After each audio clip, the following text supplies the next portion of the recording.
ಮಲೆನಾಡು ಮತ್ತು ಕರಾವಳಿ ಭಾಗದ ಹವ್ಯಕರು ಸಾಮಾನ್ಯವಾಗಿ ಮಾವಿನಕಾಯಿಂದ ಅಪ್ಪೆ ಹುಳಿ ಅಥವಾ ನೀರ್ಗೊಜ್ಜನ್ನು ಮಾಡ್ತಾರೆ. ಮಾವಿನಕಾಯಿ ಸೀಸನ್ ಅಲ್ಲದೆ ಹೋದರೂ ನಾವಿವತ್ತು ರುಚಿಯಾಗಿ ಅಪ್ಪೆ ಹುಳಿ ಮಾಡೋಣ, ಅದು ಹುಣಸೆಕಾಯಿಂದ.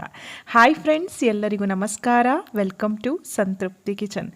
ಹುಣಸೆಕಾಯಿ ತೊಗೊಂಡಿದ್ದೀನಿ. ನಾನಲ್ಲಿ 3 ಹುಣಸೆಕಾಯಿ ತೊಗೊಂಡಿದ್ದೇನೆ. ಈ ರೀತಿ ಬಲ್ತಿರೋವಂಥದ್ದು, ಒಳಗೆ ಕೆಂಪಾಗಿರಬಾರ್ದು, ಹದವಾಗಿ ಬಲ್ತಿದೆ ನೋಡಿ. ಇದನ್ನು ಚೆನ್ನಾಗಿ ತೊಳೆದು ಈ ರೀತಿ ಮುರಿದು ಇಟ್ಕೋತಾ ಇದ್ದೀನಿ. ಏನು ಜಜ್ಜಿ ಅದ್ರ ಸಿಪ್ಪೆ ಎಲ್ಲ ತೆಗಿಬೇಕು ಅಂತ ಏನೂ ಇಲ್ಲ. ಹೇಗೆ ಮಾಡೋದು ತೋರಿಸ್ತೇನೆ. ಬಾಣಲೆಗೆ 1 ಕಪ್ಪಿನಷ್ಟು ನೀರನ್ನು ಹಾಕಿಬಿಟ್ಟು, ಅಂದರೆ ಅದು ಮುಳುಗುವಷ್ಟು ನೀರನ್ನು ಹಾಕಿಬಿಟ್ಟು ಚೆನ್ನಾಗಿ ಇದನ್ನು ಬೇಯಿಸ್ಕೊಳ್ಳಿ. ಒಂದು 5 ನಿಮಿಷಕ್ಕೆಲ್ಲ ಈ ಹುಣಸೆಕಾಯಿ ಬೆಂದುಬಿಡುತ್ತೆ. ಒಂದು ಸ್ಪೂನಿಂದ ನೀವು ನೋಡಿದ್ರೆ ಗೊತ್ತಾಗುತ್ತೆ ನೋಡಿ, ಚೆನ್ನಾಗಿ ಬೆಂದಿದೆ, ಸಿಪ್ಪೆ ತಾನಾಗೆ ಬಿಟ್ಕೊಂಡು ಬರ್ತಾ ಇದೆ. ಇಷ್ಟಾದಮೇಲೆ ಫ್ಲೇಮನ್ನು ಆಫ್ ಮಾಡಿ ಸ್ವಲ್ಪ ತಣ್ಣಗಾಗೋದಕ್ಕೆ ಬಿಡ್ತೇನೆ. ತಣ್ಣಗಾದ್ಮೇಲೆ ಮತ್ತೆ ಒಂದು ಅರ್ಧ ಲೋಟದಷ್ಟು ನೀರನ್ನು ಸೇರಿಸ್ಬಿಟ್ಟು ಕೈಯಿಂದ ಇದನ್ನು ಚೆನ್ನಾಗಿ ಈ ರೀತಿ ಕಿವುಚ್ಕೋತಾ ಇದ್ದೀನಿ. ಅದರಲ್ಲಿರುವಂತಹ ಹುಳಿ ಅಂಶ ಬಿಟ್ಕೋಬೇಕು.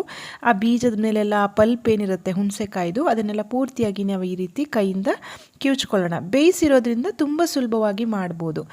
ಅಪ್ಪೆ ಹುಳಿಯನ್ನು ತುಂಬ ಜನಕ್ಕೆ ಗೊತ್ತಿರಲಿಕ್ಕಿಲ್ಲ. ಬರೀ ಮಾವಿನಕಾಯಿಂದ ಒಂದೇ ಅಲ್ಲ, ಹುಣಸೆಕಾಯಿಂದ, ನಿಂಬೆಹಣ್ಣಿಂದ, ಕಂಚಿಕಾಯಿ ಅಥವಾ ಹೆರಳೆಕಾಯಿಂದ ಸಹ ಮಾಡ್ಬೋದು. ತುಂಬ ಟೇಸ್ಟಿಯಾಗಿರುತ್ತೆ. ಗಮ್ಮತ್ತಿನ ಊಟಕ್ಕೊಂದು ರುಚಿಯಾಗಿರುವಂತಹ ಅಡುಗೆ ಇದು.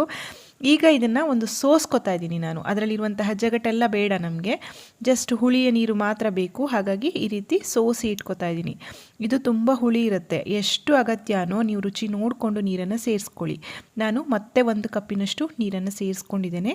ಈಗ ಇದಕ್ಕೆ ರುಚಿಗೆ ತಕ್ಕಷ್ಟು ಉಪ್ಪನ್ನು ಹಾಕ್ಕೊಳ್ಳೋಣ.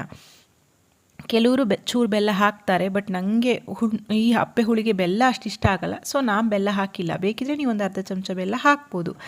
ಅಪ್ಪೆ ಹುಳಿಗೆ ಮೇಯ್ನಾಗಿರೋದೇ ಒಗ್ಗರಣೆಗೆ ನಾವಿಲ್ಲಿ ತೆಂಗಿನೆಣ್ಣೆ ಯೂಸ್ ಮಾಡ್ತೇವೆ. ನೀವು ಯಾವ್ದು ಸಹ ಹಾಕ್ಬೋದು. 1 ಚಮಚದಷ್ಟು ತೆಂಗಿನೆಣ್ಣೆ. ನೋಡಿ, ಇದು ಗಾಂಧಾರಿ ಮೆಣಸು ಅಥವಾ ಸೂಜಿ ಮೆಣಸು ಅಂತ ಹೇಳ್ತಾರೆ. ತುಂಬ ಖಾರ ಇರುತ್ತೆ ಇದು.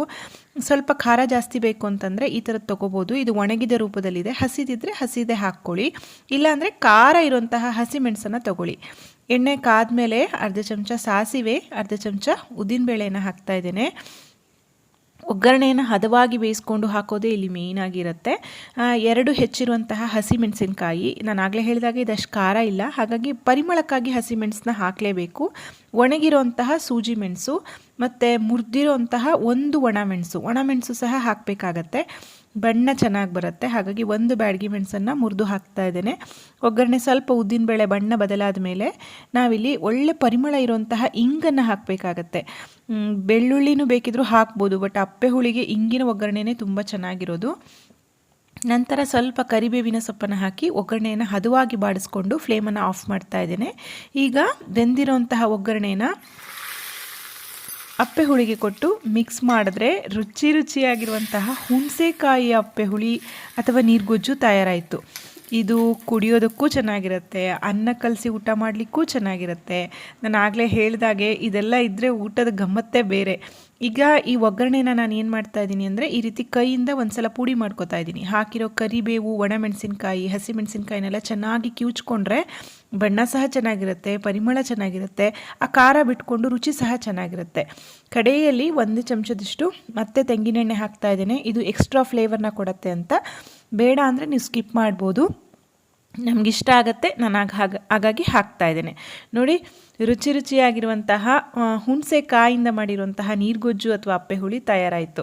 ಎಷ್ಟು ಸುಲಭ ಇದೆ ಅಲ್ವಾ ಫ್ರೆಂಡ್ಸ್? ಖಂಡಿತ ಬಾಯಿ ರುಚಿ ಹಾಳಾಗಿದೆ, ಊಟ ಸೇರ್ತಾ ಇಲ್ಲ ಅನ್ನುವಾಗ ಈ ರೆಸಿಪಿಯನ್ನು ಟ್ರೈ ಮಾಡಿ ಹೇಗಾಯ್ತು ಅಂತ ನನಗೆ ತಿಳಿಸೋದನ್ನು ಮರಿಬೇಡಿ. ಅದಕ್ಕೂ ಮುಂಚೆ ವಿಡಿಯೋವನ್ನು ಲೈಕ್ ಮಾಡಿ, ಶೇರ್ ಮಾಡಿ, ಕಮೆಂಟ್ ಮಾಡಿ. ಮತ್ತೊಂದು ಅಡುಗೆಯೊಂದಿಗೆ ಮತ್ತೆ ಸಿಗ್ತೇನೆ. ಅಲ್ಲಿವರೆಗೂ ಧನ್ಯವಾದಗಳು. Thank you for watching. Thank you.